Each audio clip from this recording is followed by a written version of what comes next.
Please stop kicking me, Carla shouted as she shielded herself behind the counter, her arms instinctively covering her face. The man in the expensive suit continued to advance, his anger growing by the second. You incompetent fool. You spilled $300 worth of wine on my shirt. The Green Valley restaurant had come to a complete standstill. Forks suspended in midair, conversations interrupted. All eyes fixed on the scene unfolding at table 12. Roberto Mendez, a businessman known in the city for his real estate deals, was out of control after Carla accidentally bumped into his chair while serving the next table. Carla Santos, 29, had been working at Green Valley for 3 years. She was the kind of employee who arrived early, stayed late, and never complained about overtime. A single mother of a 7-year-old daughter, she had turned every shift into an opportunity to save for the business degree she dreamed of pursuing. But at that moment, cowering behind the counter, she looked like nothing more than a helpless woman. People like, "You shouldn't even be working in a decent place," Roberto continued, his voice echoing through the room. "Go back to the slum where you came from." What no one noticed was the man in the corner of the restaurant, sitting alone at table 23, wearing a simple shirt and faded jeans. He had witnessed the entire sequence of events. His eyes, however, showed no shock or indignation like the others present. There was something different there, a calculating calm that only someone accustomed to observing and analyzing complex situations could maintain. Fernando Silva was 45 years old and drove an old pickup truck. At least that was how everyone knew him in Green Valley, where he had been dining twice a week for 6 months. He always ordered the same dish, always left a generous tip, always treated all the staff with genuine respect. Carla had noticed that he observed a lot. The movement of the restaurant, how the staff worked, how the customers behaved.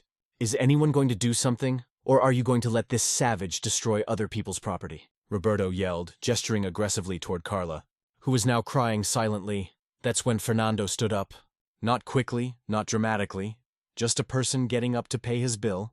But something in his movements made Roberto stop yelling for a few seconds. "Excuse me," Fernando said calmly. Walking over to table 12, his voice was unaltered, but it carried a natural authority that made the entire restaurant fall even more silent. "I believe there has been a misunderstanding here." Roberto turned to him with disdain. "And who the hell are you, the boyfriend of this? I'm just someone who saw exactly what happened," Fernando replied, his eyes meeting Carla's for a brief moment. She noticed something in that look. Not pity, not indignation, but a kind of silent recognition. Fernando had been watching Roberto for weeks, not just that night but on multiple occasions. And what he saw made him make a decision that would completely change the lives of everyone in that restaurant. As Roberto continued his insults now directed at Fernando as well, Carla noticed something peculiar, despite all the humiliation she was suffering. There was a strange serenity growing inside her, as if this terrible moment was just the beginning of something much bigger. If you're enjoying this story of injustice and reversal, don't forget to subscribe to the channel to find out how a simple moment of humiliation would become the catalyst for a change that no one would ever forget. "I told you to get out of my way," Roberto yelled, pushing Carla away from the table. "People like you don't understand politeness. They only understand force." The restaurant manager, Mr. Peterson, finally appeared, but his expression showed more concern for calming Roberto than protecting his employee. "Mr. Mendez, please, let's resolve this in a civilized manner." "Civilized?" Roberto laughed scornfully. This person destroyed a shirt that costs more than her annual salary. And you want me to be civilized?" Carla remained silent, discreetly wiping away the tears that insisted on falling. This wasn't the first time she had faced racial humiliation at work, but it had never been so public, so cruel in recent months. Since Roberto had become a regular customer, she had been called incompetent, lazy, and other much worse terms when she thought no one was listening. What hurt the most was remembering her daughter Isabella, asking her the week before why mommy always came home sad after work. How do you explain to a 7-year-old that some people hate you simply for existing? "You know what the problem with you people is?" Roberto continued, now addressing the entire restaurant as if it were a stage.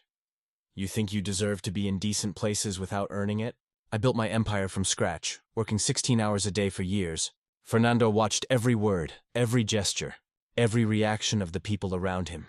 He had spent the last 6 months studying not only Roberto, but the entire ecosystem of that restaurant. He knew that Roberto was the son of an influential politician, that he had inherited his father's construction company at the age of 25, and that his 16-hour workdays consisted mainly of business lunches and golf courses. But what impressed Fernando most was how Carla reacted to each attack. She didn't yell back. She didn't defend herself aggressively. Instead, She maintained a quiet dignity that he had only seen in people who had survived much worse things. There was something in her eyes that reminded him of his own mother, who had worked as a maid for years to pay for his education. "Do you know how much money I bring into this restaurant every month?" Roberto now addressed Mr. Peterson directly. "I bring in important clients. I host corporate events here, and this incompetent employee is going to cost more money than she will ever generate." Carla felt something break inside her. It wasn't just the humiliation, but the realization that she was losing the job she desperately needed. Isabella was starting to ask questions about why they couldn't buy the same school supplies as the other children. The health insurance that the restaurant offered was the only medical protection they had. "Mr. Peterson," she said for the first time, her voice trembling but firm, "I can pay for the shirt. You don't have to take it out of my salary all at once." "I can pay in installments. You will pay," Roberto interrupted.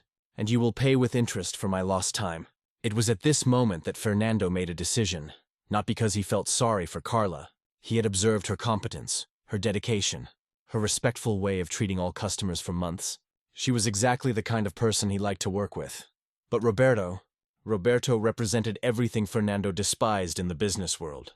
"Excuse me," Fernando said again, this time louder. "May I suggest a solution to this problem?" Roberto turned around irritably. "I already told you this is none of your business. Who do you think you are?" Fernando smiled slightly. It was an interesting question. Who was he? Officially, Fernando Silva was the CEO of Silva Holdings, a company that had acquired more than 200 establishments in the last 5 years.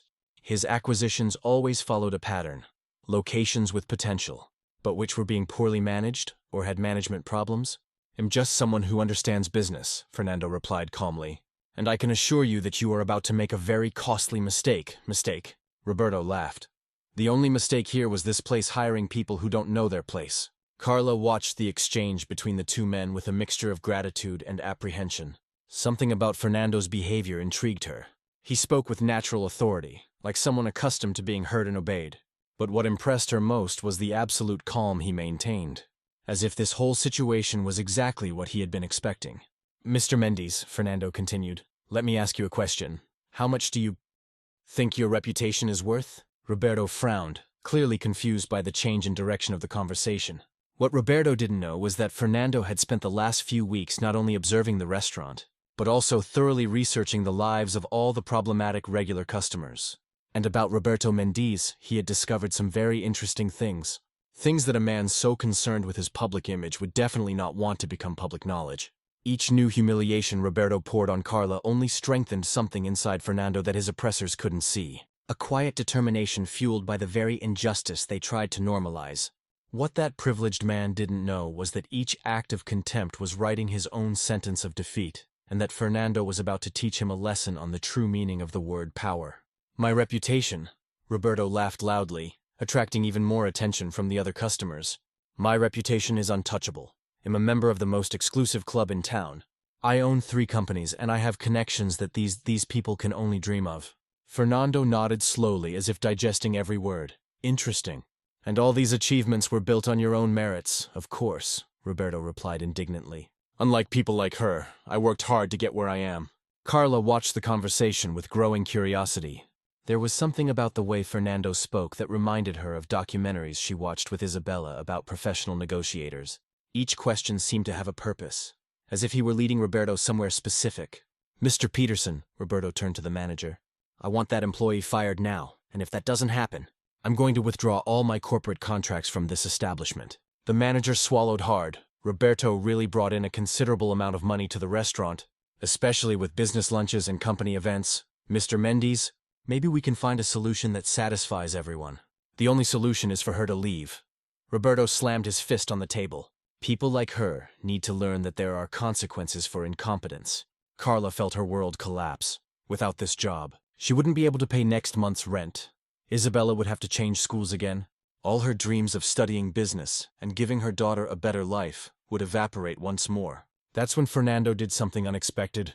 He took his cell phone out of his pocket and started dialing a number. "Excuse me, I need to make a quick call. Hi, Amanda, it's me. You need to call our legal advisors. Yes, right now.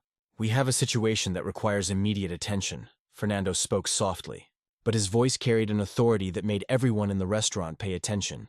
Roberto frowned, clearly annoyed by the interruption.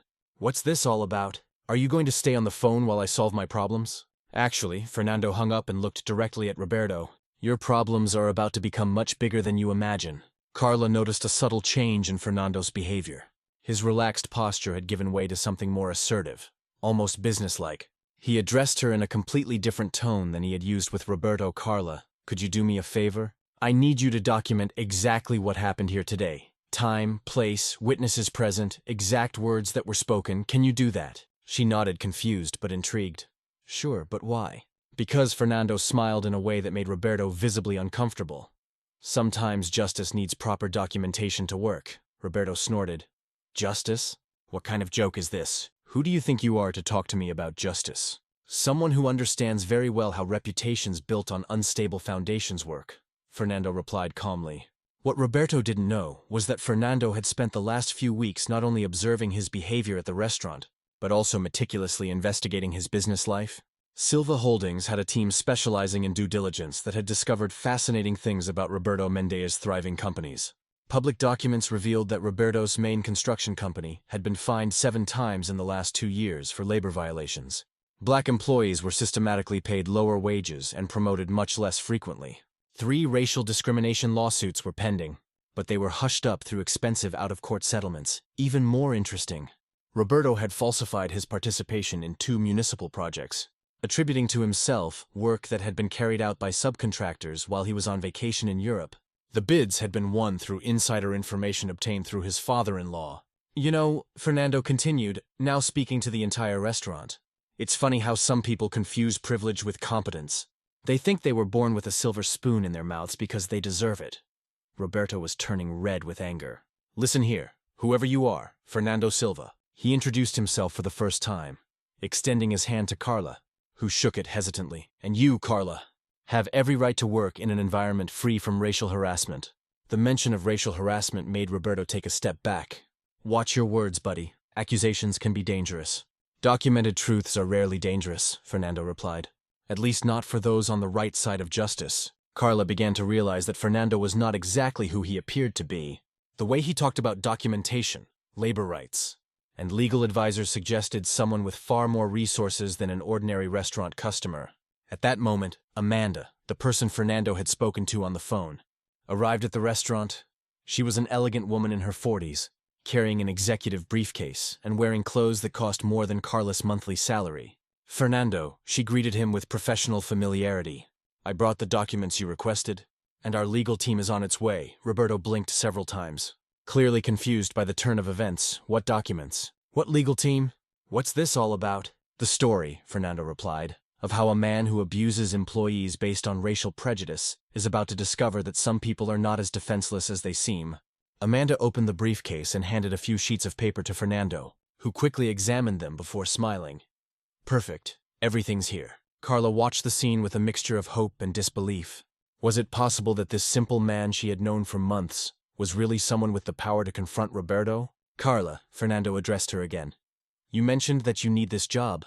May I ask what your plans are for the future? The question took Carla by surprise. In the midst of all this confusion, he was interested in her personal goals. I wanted to go to business school. I've always dreamed of having my own business someday. Business? Fernando repeated thoughtfully. Excellent field. And what kind of business? Roberto interrupted impatiently. Look, this is getting ridiculous. I'm leaving and taking my contracts elsewhere. Mr. Peterson, I hope you make the right decision.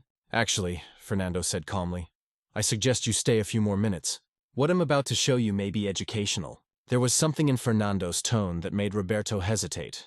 An absolute certainty that contrasted dramatically with the humility he had shown for months as a regular customer. Carla noticed that other restaurant employees had stopped working and were watching the situation.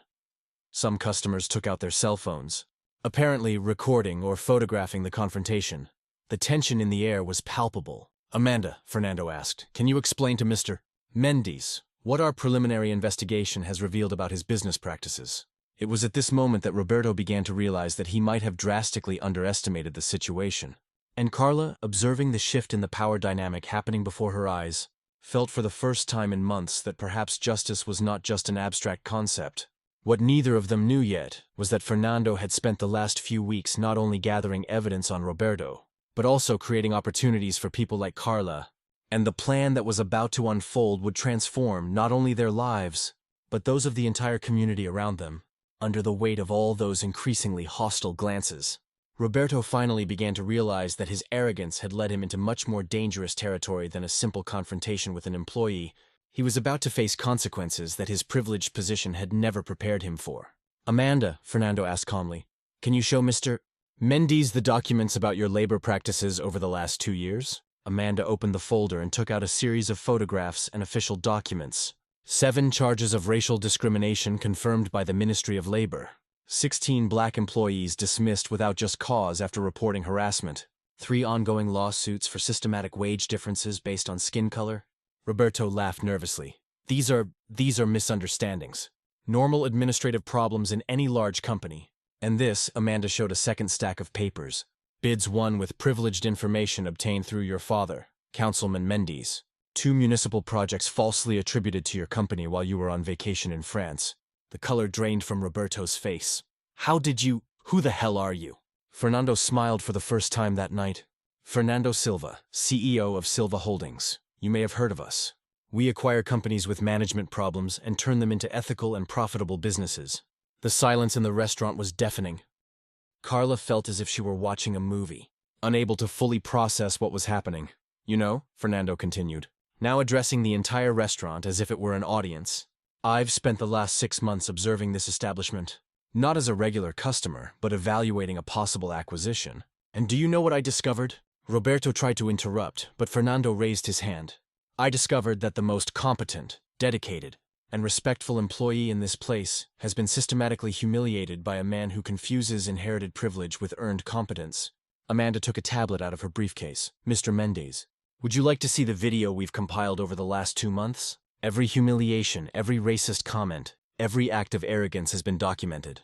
On the screen were images of Roberto on different occasions, yelling at black employees, making derogatory comments, treating white people with completely different respect. Clear audio, precise dates, multiple angles. This is invasion of privacy," Roberto stammered. "Actually," Fernando replied calmly, "these are public spaces, and our legal team has confirmed that everything was collected within the law." Carla watched Roberto crumble before her eyes. The man who minutes earlier had treated her as inferior was now visibly sweating, his hands shaking as he realized the magnitude of the situation. "Carla," Fernando addressed her, "you mentioned that you dream of owning your own business. How about we start today?" She blinked, confused. "What do you mean?" "Silva Holdings is acquiring this restaurant, and am offering you a 35% stake to manage the complete transformation of this establishment." Mr. Peterson, who had remained silent throughout the confrontation, stepped forward. "Mr. Silva, I did not authorize any sale, actually." Amanda smiled. "Your debt to the bank was purchased by our company 3 weeks ago. Technically, we already own it. We are just formalizing the transition." Roberto exploded. "This is a setup. You planned all this to humiliate me." "No," Fernando replied with devastating calm. "We planned all this to create justice. The humiliation was just a natural consequence of your own actions." Amanda pulled out more documents. "Mr. Mendes, we also discovered your gambling debts, $180,000 at online casinos in the last 6 months. Money embezzled from your construction company's payroll," Roberto staggered. "How do you know this?" "When you decide to systematically destroy the dignity of working people," Fernando explained, "you eventually find someone with the resources to investigate who you really are." Carla finally found her voice. You did all this for me." "Not just for you," Fernando replied honestly. "For all the people like you who suffer in silence while privileged mediocrities abuse power they don't deserve." Roberto made one last desperate attempt. "My father will hear about this. He has influence in this city." "Your father," Amanda interjected softly, "received a complete dossier on your illegal activities an hour ago. He is currently drafting a public letter distancing himself from your actions to save his own political career." The devastation on Roberto's face was complete. In a matter of minutes, he had lost his company, his reputation, his family's support, and any illusion of power he had. "Do you know what the difference is between us, Roberto?" Fernando asked, approaching him one last time. "You were born at the top and used that position to push others down. I built my empire by elevating competent people regardless of their background." Fernando turned to Carla. "Do you accept the proposal to transform this place into something that honors hardworking people like you?" Carla, with tears in her eyes, nodded. "I accept, excellent. Amanda, can you prepare the contracts? And Mr. Mendes," Fernando looked at Roberto one last time, I suggest you use the next few months to learn humility. You'll need it. Roberto staggered out of the restaurant, leaving behind not only his ruined reputation, but also the certainty that he had completely underestimated the power of people he considered inferior. The other customers began to applaud spontaneously. Carla, still processing the complete turnaround in her life, realized that she had just witnessed not only justice being done, but a lesson in how true power always recognizes and elevates competence, regardless of where it comes from. But the most profound transformation was yet to come, and it would change not only their lives, but the entire community surrounding that small restaurant that was about to become much more than anyone had ever imagined. 6 months later, Carla adjusted her new blazer as she watched the hustle and bustle of what was now called the Green Valley Community Restaurant and Training Center. The place had become much more than just a restaurant. It was a professional training center where young people from the community learned culinary and administrative skills. "Mom, can I help check the online orders?" Isabella asked, sitting at a table near the counter, doing her homework from the private school she now attended. "Of course, sweetheart," Carla smiled, still getting used to her new reality as a managing partner. She earned more in a month than she used to earn in 6. But what made her most proud was seeing Roberto's former employees working there, all with decent salaries and real opportunities for growth. Fernando appeared carrying a stack of certificates.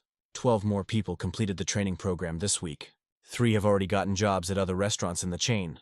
Carla's transformation had been impressive. She had discovered a natural aptitude for leadership and management that surprised even Fernando. In a few months, she had developed customer service systems, training programs, and even a line of dishes that became famous in the city. "And what's the news about Roberto?" Carla asked, more out of curiosity than revenge. "The construction company went bankrupt for good last week," Fernando replied calmly. "The employees were relocated to other companies or received fair compensation. Roberto, well, he's working as a salesman in a building materials store." Roberto's downfall had been complete and irreversible. Investigations revealed not only systematic racial discrimination, but also tax fraud, slave labor, and active corruption. His father-in-law had publicly distanced himself. His former friends from the exclusive club avoided him, and his wife had filed for divorce, taking half of the remaining assets. More painful for Roberto was realizing that no one felt sorry for him. The former employees he had humiliated were now thriving elsewhere, while he faced the reality of working honestly for a modest salary for the first time in his life. "You know," Carla reflected, watching the constant movement in the restaurant, "a year ago, I just wanted him to respect me. Today, I realized that people like Roberto will never change. They only stop doing harm when they lose the power to do so." Fernando nodded. "The best revenge is not to destroy someone out of cruelty. It is to build something so great that the person becomes irrelevant." Isabella looked up from her homework. "Mom, my teacher said you're going to give a talk at school about female entrepreneurship." "That's right," Carla smiled, remembering the girl who had been crying behind the counter 6 months earlier. "I'm going to tell the children that no matter where you were born or what color you are, competence and character always win in the end." Green Valley had become a benchmark in the city. Politicians visited to learn about the social program. Business people wanted to replicate the model, and the local community had found a space where dignity and opportunity went hand in hand. Roberto, for his part, discovered daily what it meant to be treated as just another employee. No privileges, no family protection, no shortcuts. For the first time in his life, he was learning the real value of honest work and respect earned through competence. "There's one thing that always intrigues me," Isabella commented. "Why are some people born thinking they're better than others?" Carla thought carefully before answering. "Because they confuse privilege with merit, my love. They think they were lucky because they were special, when in fact they were special because they were lucky." Fernando watched mother and daughter talking and smiled. He had invested in many companies throughout his career, but he had never seen a transformation as complete as Carla's. She had not only learned how to run a business, she had become a leader who inspired others to believe in their own abilities. "The most important thing," Carla continued, "is that when you achieve something through your own efforts, no one can take it away from you." Roberto lost everything because he never really had anything. It was all borrowed from his family and luck, as the sun set over Green Valley. Carla watched families eating dinner, employees smiling as they worked, and young people in training learning skills that would change their lives. She had turned humiliation into purpose, injustice into opportunity. Roberto had tried to destroy a hard-working, competent woman, but ended up revealing his own mediocrity. True justice wasn't seeing him suffer. It was building something so beautiful that his malicious actions became just a small bump in the road to something much greater. If this story of overcoming adversity and justice touched your heart, Subscribe.